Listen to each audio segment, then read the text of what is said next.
वाह वाह मम्मा, क्या स्वाद है। अरे मेरे राजा, सबका राजा आरती और मसाला।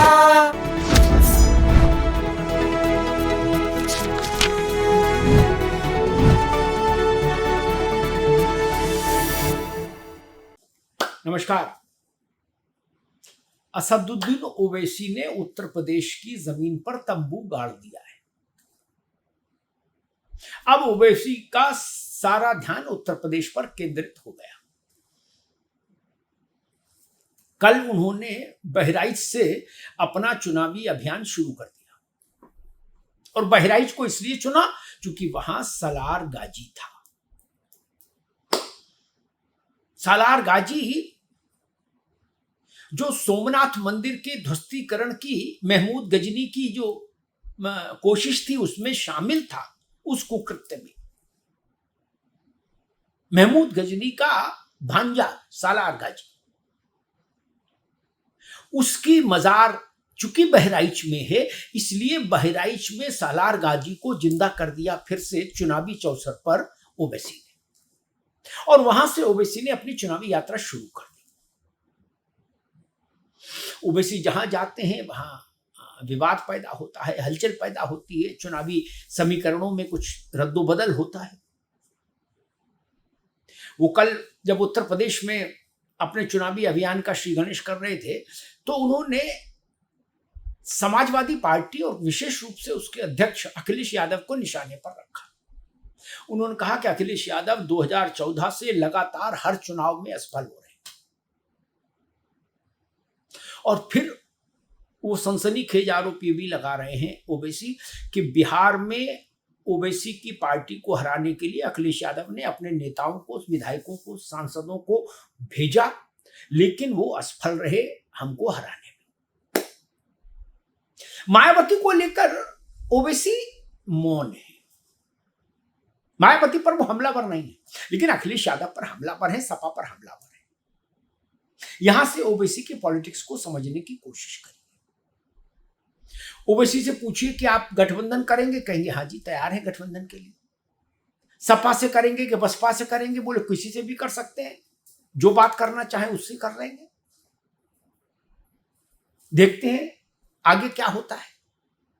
लेकिन फिर जब वो मंच पर अखिलेश यादव के खिलाफ मोर्चा खोलते हैं तो एक बात साफ हो जाती है कि ओवैसी की पार्टी और सपा के बीच में कहीं कोई अलाइनमेंट होने का प्रश्न ही नहीं होता। अखिलेश यादव की पार्टी में भी ओवैसी को लेकर वैसी ही धारणा है जैसी ओवैसी की पार्टी में अखिलेश जी को लेकर धारणा है। दोनों, सपा ओवैसी को नहीं पचा सकती, ओवैसी अखिलेश यादव को नहीं पचा सकते, ये तय है, यही सत्य है। इसलिए वहां तो अलायंस नहीं हो सकता। फिर एक संभावना बचती है बहन जी की, मायावती जी की। क्या मायावती जी के साथ अलायंस हो सकता है उनकी पार्टी के साथ ओवैसी का? सामान्य राजनीतिक समझ कहती है, नफा नुकसान का गणित लगाकर देखिए तो लगता है कि हाँ अलायंस हो जाए तो दोनों के लिए ठीक है, दोनों के लिए विन विन है, कोई नुकसान नहीं। मायावती जी की पार्टी के पास मुस्लिम कंसोलिडेशन की संभावनाएं तुलनात्मक रूप से ज्यादा हो जाएंगी और जहां दलित मुस्लिम कॉम्बिनेशन ठीक से एक्सप्लोर हो गया जिस विधानसभा क्षेत्र में, उस विधानसभा क्षेत्र में ये गठबंधन चुनाव जीत जाएगा अगर बीएसपी और ओवैसी की पार्टी का गठजोड़ हो तो। प्रदेश की अधिकांश सीटों पर दलित मुस्लिम वोट का जो जोड़ है वो इतना बड़ा है कि वो जीत की ओर बढ़ सकता है। कितना पढ़ पाएगा ये मैं नहीं कह रहा, क्योंकि उत्तर प्रदेश में मुसलमान वोट ओवैसी को ही चला जाए तो संभव नहीं। उसके बड़े स्टेक होल्डर तो अखिलेश यादव है। लेकिन मैं सिर्फ गणित की बात करता हूं तो दलित और मुस्लिम हर विधानसभा क्षेत्र में विनिंग कॉम्बिनेशन बनाता है। ये जान लीजिए, लगभग आधे रास्ते तो पहुंच ही जाता है। दलित और मुस्लिम जोड़ दीजिए तो। इसलिए ये कॉम्बिनेशन बड़ा है, मजबूत है ऑन पेपर। लेकिन जमीन पर चूंकि कभी भी कोई वर्ग, कोई मजहब, कोई जात आपको 100% वोट कास्ट नहीं करती, इसलिए जमीन पर परिणाम अलग होते हैं, कागज पर आकलन अलग होता है। लेकिन बीएसपी के साथ ओबीसी की पार्टी का अलायंस ठीक जाएगा, ऐसी उम्मीद है। अब होगा कि नहीं होगा, ये सब कुछ निर्भर करेगा मायावती जी पर। मायावती जी का मन क्या कहेगा, उनकी अपनी सोच क्या कहेगी, इस पर सब कुछ आकर निर्भर करेगा। अभी तक बीएसपी ने यही स्टैंड रखा है कि हम किसी के साथ अलायंस नहीं करेंगे, और उसके पीछे मायावती का तर्क होता है कि बीएसपी ने जब भी जिस पार्टी से अलायंस किया उस पार्टी को लाभ हुआ, लेकिन बीएसपी को उस अलायंस से लाभ नहीं हुआ, ऐसा वो कहती है। हालांकि उनके इस वक्तव्य के विरुद्ध भी चुनावी आंकड़े हैं, लेकिन मायावती जी हैं, वो कह रही हैं तो ठीक है। अगर वो कोई चीज अपनी पार्टी के लिए कह रही है तो वहां के लिए तो वो पत्थर की लकीर है, वो सर्वोच्च नेता है। लेकिन ओबीसी खलबली मचा रहे हैं। शार्प पोलराइजेशन से अखिलेश यादव को नुकसान है, ये बात सपा समझती है, अखिलेश जी समझते हैं। इसलिए सपा हिंदू मुस्लिम फ्रंट पर शार्प पोलराइजेशन कतई नहीं चाहेगी। ओबीसी शार्प पोलराइजेशन के लिए ही जाने जाते हैं।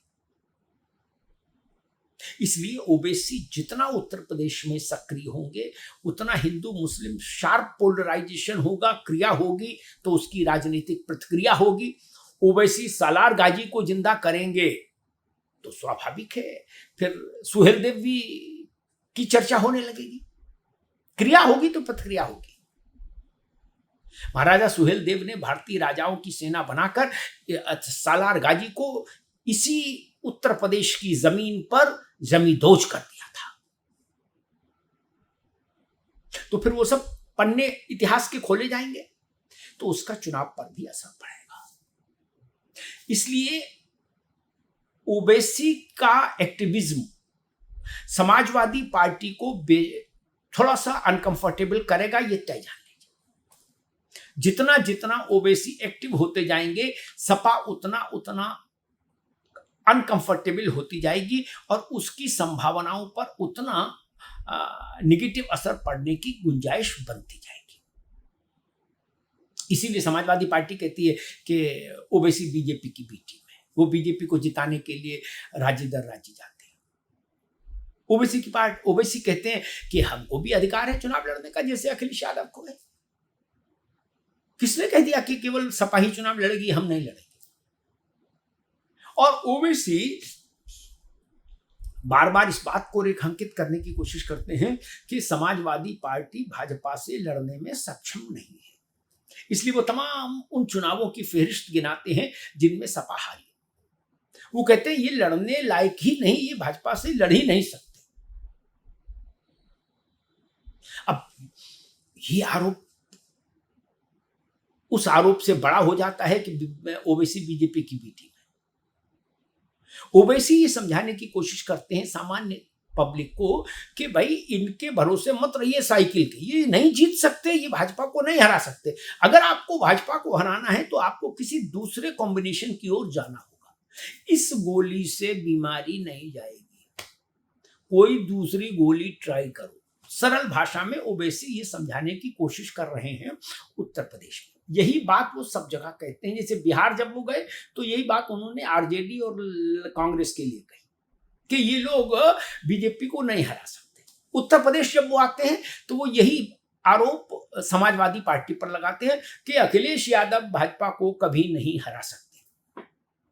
इससे सपा का वो नैरेटिव थोड़ा सा शेकिन होता है, थोड़ा सा हिलता है, जिसमें सपा कहती है कि बीजेपी का स्वाभाविक विकल्प उत्तर प्रदेश की जमीन पर समाजवादी पार्टी है,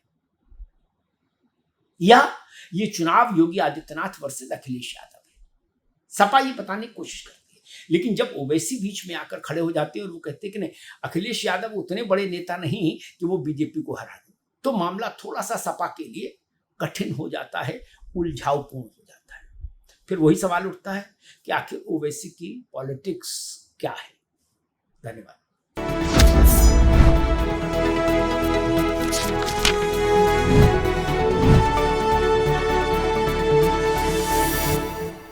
कुछ तो सस्ता लो, सब बढ़िया लो, इसमें क्या खास बात है? थोड़े में ज्यादा स्वाद, ये तो बस बात। सबका राजा आर प्योर मसाला।